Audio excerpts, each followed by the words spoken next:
Bitcoin, tracking the money printer like a shadow. The word of the day and the coming weeks is patience.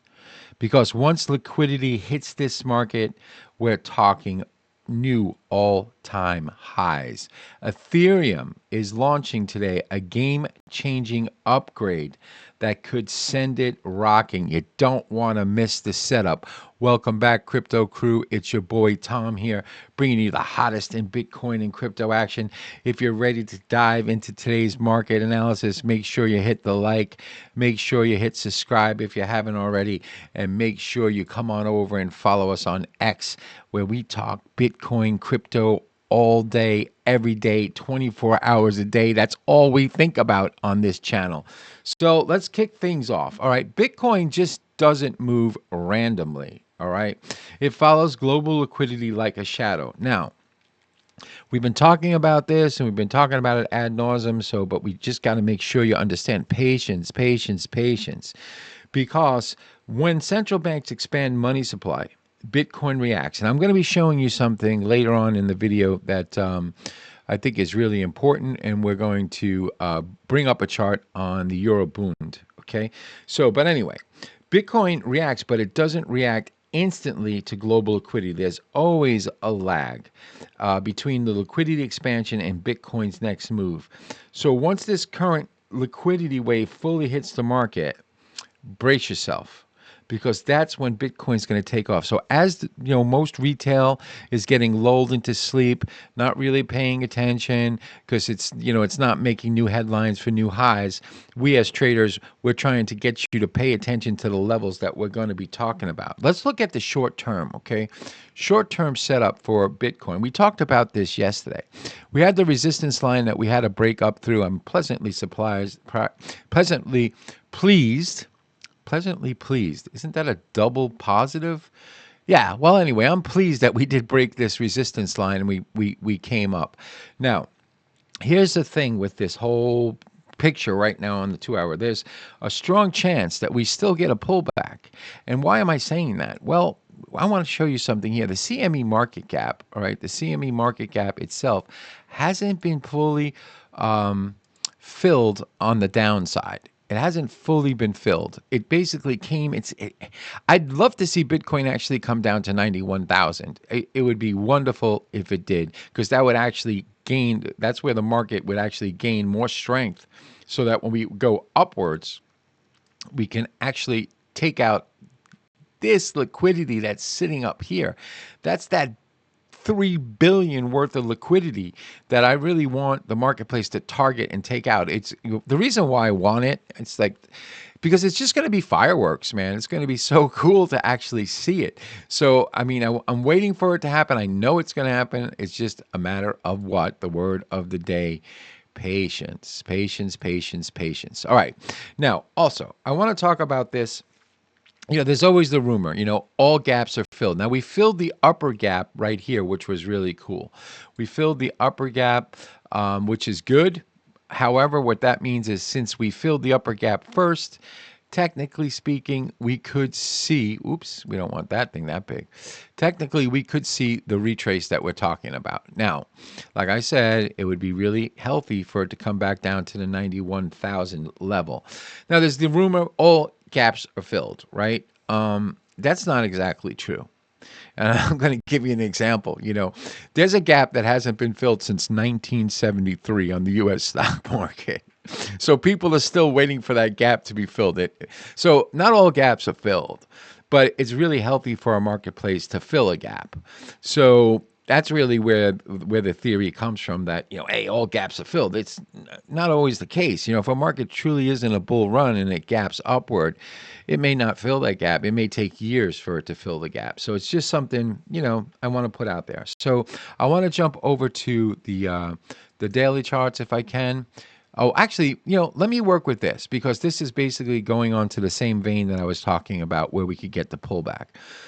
We have resistance sitting right now at like 99,000, the 99,000. If we go back over to this chart right here, we can see that the high that we haven't pierced yet is that 98.7. Marketplace did rally. It did break the trend line on the short term. It did do the fake out, which is what we were talking about. Basically, now this is a great little example of like a Wyckoff spring. All right, and I'm sorry to be bouncing around. You know, these thoughts come to me as I do these things on the fly. But anyway, if we look at this, let's look at this bottom right here. Okay, I was really expecting the market to drop down really a little bit lower, right down to this level here. We talked about that yesterday on the chart. It still has a possibility of doing it. So don't be like freaked out if it does do it. It's just normal market movements. However, if we look at this, we basically came down. We didn't even make this low, but however, we did break up through this bottom right here. Right here, we broke up through that bottom. That is like a Wyckoff spring. Oh, what I mentioned the other day, Larry Williams oops trade. So in other words, what happened, we can look at it. Obviously, it's wonderful to see because, hindsight's 2020. But the marketplace broke down through the bottom, came back up through this bottom, and then sprung upward, broke the resistance line, and kind of came right up to the 97, and a half level. Excuse me. So this was the level really we needed to get above and close above and hold above in the short term to actually send us up to those upper liquidity levels. So we hadn't done that yet. So I have this chart, that's the gap. We didn't fill this gap yet. We filled the upper gap, which I said it could bring us back down. But also I want to show you this chart, which is basically confirming the same thing. We had, in the past, we had a bottom. We had a Larry Williams oops or a spring trade. Basically broke resistance, came up to a slightly higher high, sitting right at the same damn level that we're sitting at. And we have that lower low potentially going down to 87. All right, so what am I saying? Am I bearish? Am I bullish? I'm just telling you that what the marketplace can do. All right. It has the abilities to do this, obviously. But the point I'm trying to make for you is that if we do get these retracements down, don't be freaked out. It's just normal market action and reaction. All right. So let's go on to the weeklies because this is an important excuse me, schematic that we have right here. We have the Wyckoff setup here. And this is the test area, all right? So we're basically still playing with this test area. It's actually confirming the same things that we're saying on the short term. The market has the ability to come down into the test area, even slightly dip down below the test area before we get through that breakout, before we jump across the creek and get through that 99, 98, 99,000, where that 3 billion in liquidity is sitting. And we hit that 102. That 102 is so important. It's a very, very important price for Bitcoin to get through because that was actually the high day's close. That was the 109,588. It hit that and then it closed on a day at 102. And it actually retraced from that close. So that point on the weekly or on a daily chart, 102, like 500 is like the all important point to gravitate to and to clear out. So there's going to be a lot of business to do up in those areas. It's not going to be just a straight run. You can expect 102 to be hit, it to get pounded back down to possibly even 97,000 before it regathers steam and it takes out that 102. Once it takes out that 102, we are clearing the way to get up into that 109.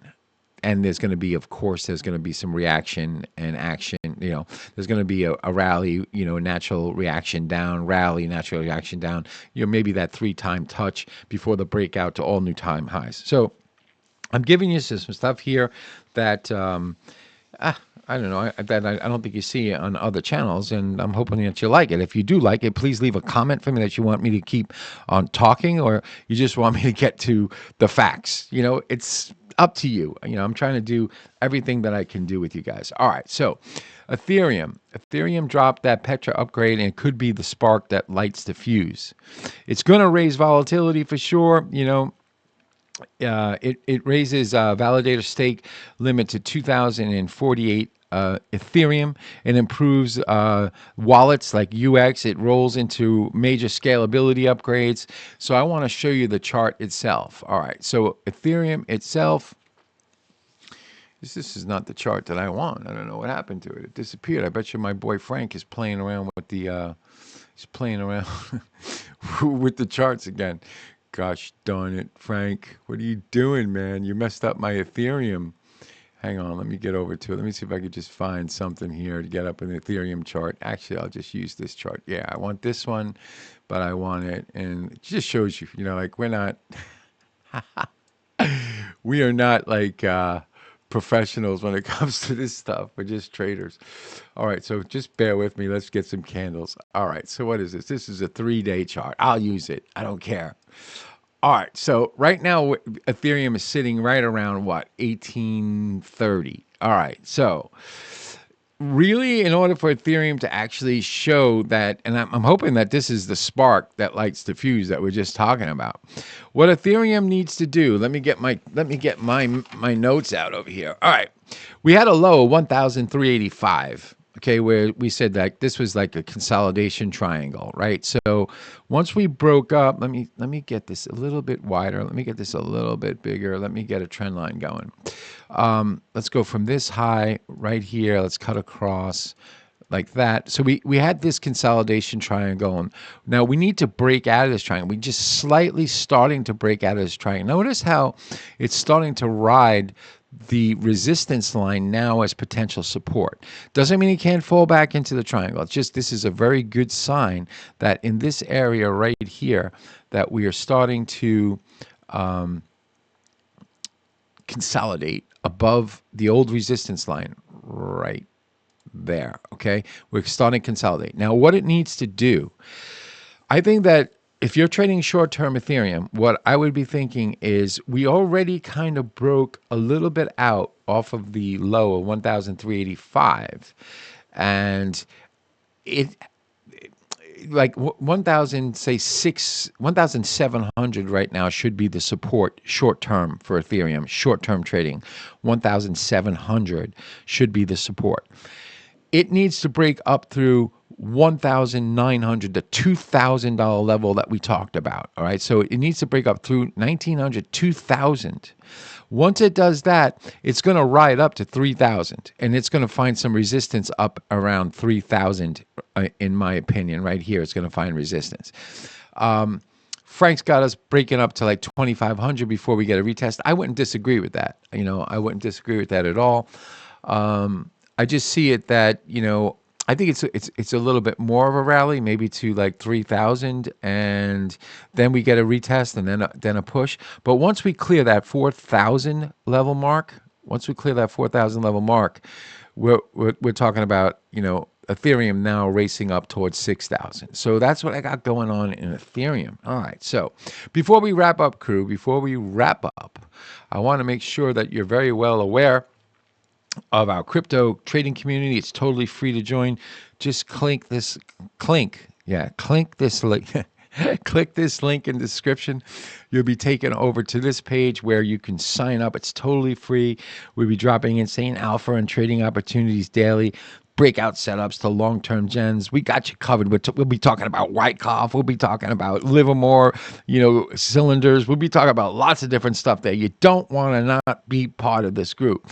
You want a solid broker to trade with, to follow us. Click on our trusted broker right here. Perfect for us. Low fees, fast execution, and just perfect for our trading strategies. Join up, level up, and let's stack those profits together. Now, before we leave, let's zoom out for a moment. Let's talk about the Federal Reserve. All right. Now, we have the meeting today, and the market's really not expecting much from the Federal Reserve. What's going on with this? Okay, whatever.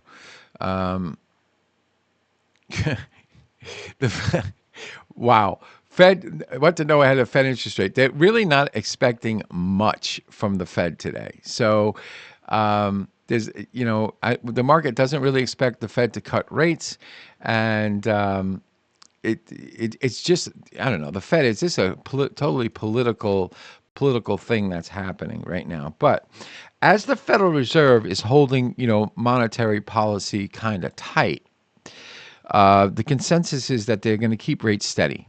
All right. Now, it's basically a wait and see approach.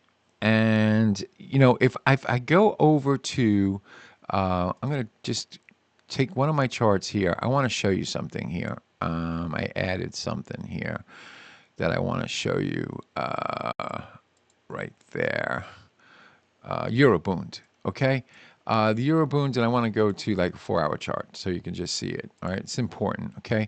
So as you can see, the Eurobond's basically prices going up. So therefore they're saying rates are going, that the market is expecting the rates to go lower. So the European, I use the Bund because Germany's really the leader of that whole EU thing. We don't want to look at Italian BTPs or French oats really, because they're just going to follow what the Bund does.